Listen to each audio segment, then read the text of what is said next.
the left needs is a Hitler, Mussolini, Pol Pot, Chairman Mao-style leader to rally them to a full-blown revolutionary violent overthrow of the United States. That voice will likely arise from the crumbling ESPN ranks that psychopaths like Keith Olbermann graduate from, jockeying for position with their political theater. The terrorist Trump must be defeated, must be destroyed, must be devoured at the ballot box. And then he and his enablers and his supporters and his collaborators and the Mike Lees and the William Barrs and the Sean Hannitys and the Mike Pences and the Rudy Giulianis and the Kyle Rittenhouses and the Amy Coney Barretts must be prosecuted and convicted and removed from our society while we try to rebuild it. Spewing totalitarian nonsense that sounds vaguely familiar. Adolf Hitler's first written comments calling for the annihilation of Jews, and it's signed by Hitler himself.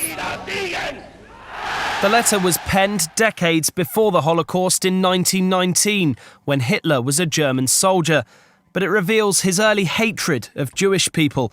In one section, he writes that Jews should be denied rights, with the final aim being the uncompromising removal of Jews altogether. And the Kyle Rittenhouses and the Amy Coney Barretts must be prosecuted and convicted and removed from our society while we try to rebuild it. The fight is not just to win an election, but to win it by enough to chase, at least for a moment, Trump and the maggots off the stage. It is purely un-American hysterical disinformation that continues to fuel what transpired at a Denver, Colorado communist soup drive for the homeless, a drive that should have been appropriately titled a hurl soup cans at concerned Americans and defunded police event. A lot of those guys were from UADF, United American Defense Force.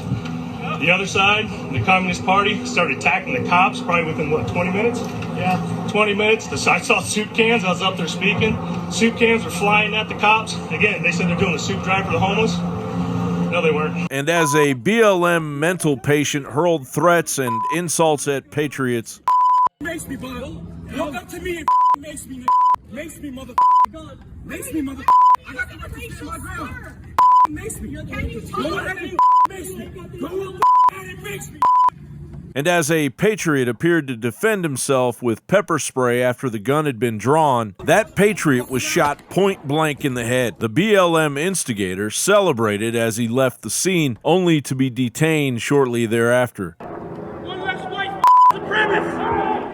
Yeah. The instigator had deceptively been wearing a Black Guns Matter shirt and appears to be the same agitator from a Bernie Sanders rally. Surprisingly, the shot was not fired by a left-wing radical Antifa BLM supporter. A patriot was reportedly murdered in cold blood by the bodyguard of a Denver 9 news producer. Just so we're clear on this, America, patriotic Americans aren't merely being shot in cold blood by Marxists that are supported by the Democratic Party and the Democratic candidates running for the highest office in the land. Antifa's an idea, not an organization. Oh, you got it. Not militia. They're not going to stop. And everyone beware, because they're not going to stop. They're not going to stop before Election Day in November, and they're not going to stop after Election Day. And that should be, everyone should take note of that on both levels, that they're not going to let up, and they should not.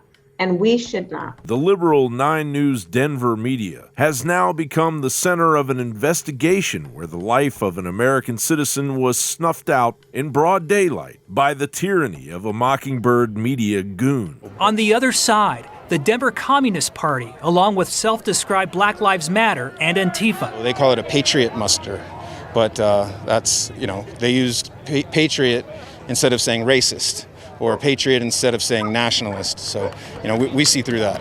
A security guard contracted by 9 News through the company Pinkerton got into an altercation with another man. There was a verbal altercation that transpired. Firearm was discharged. Individual was shot and later pronounced deceased. It has been a practice by 9 News to hire private security guards as our crews have been covering protests over the last several months in Denver. Denver police say no one else was arrested at the rallies. The bodies of people, groups of people whom nobody elected, never. As a matter of fact, most of the people don't like them at all, and yet they exist. One of such group is media. Who elected them?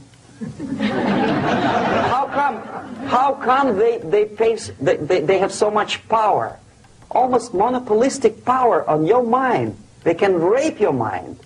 But who elected them? How come they have a nerve to decide what is good and what is bad for the elected by you, president, and his administration? Who the hell are they? John Bowne reporting.